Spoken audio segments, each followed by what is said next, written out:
पता है, कभी कभी जिंदगी के सबसे गहरे सबक हमें बहुत ही मामूली सी जगहों पर मिल जाते हैं। जैसे कि स्कूल की कोई पुरानी किताब। आज हम ऐसी ही एक हिंदी कविता का पन्ना पलट रहे हैं। ये कविता एक किसान के बारे में है, पर यह सिर्फ एक कविता नहीं है।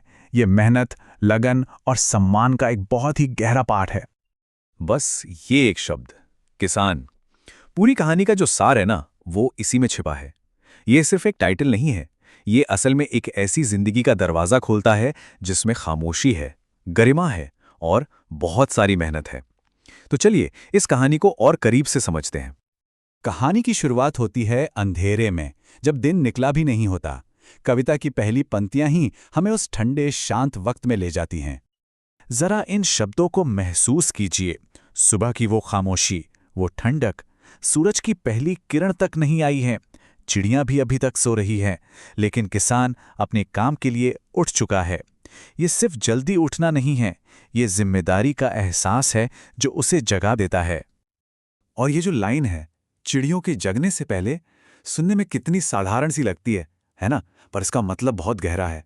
ये हमें बताती है कि किसान का दिन तो प्रकृति के चक्र से भी पहले शुरू हो जाता है। उसका काम किसी घड़ी का मोहताज नहीं है।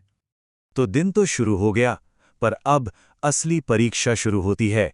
अब उसे मुकाबला करना है मौसम के अलग अलग कठोर रूपों से। इन शब्दों से वो तपती हुई गर्मी का एहसास हो रहा है ना?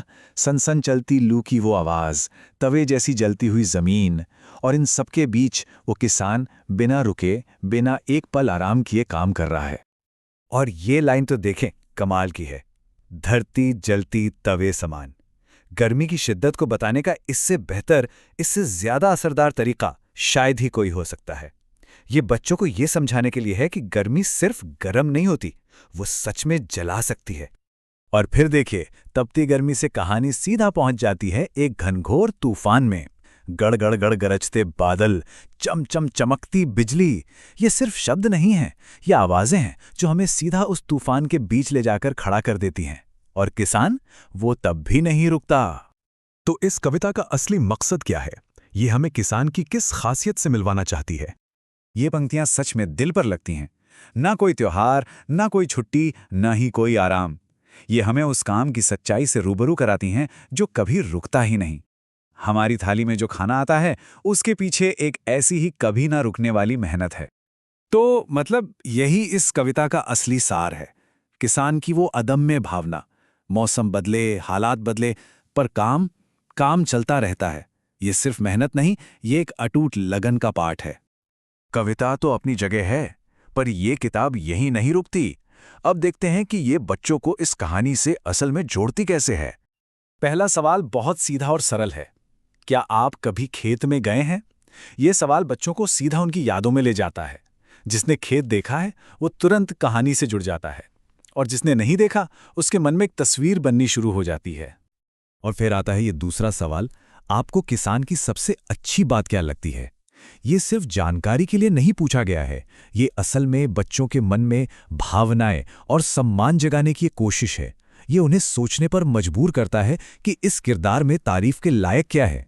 तो देखिए, ये सवाल कितने होशियारी से तैयार किए गए हैं।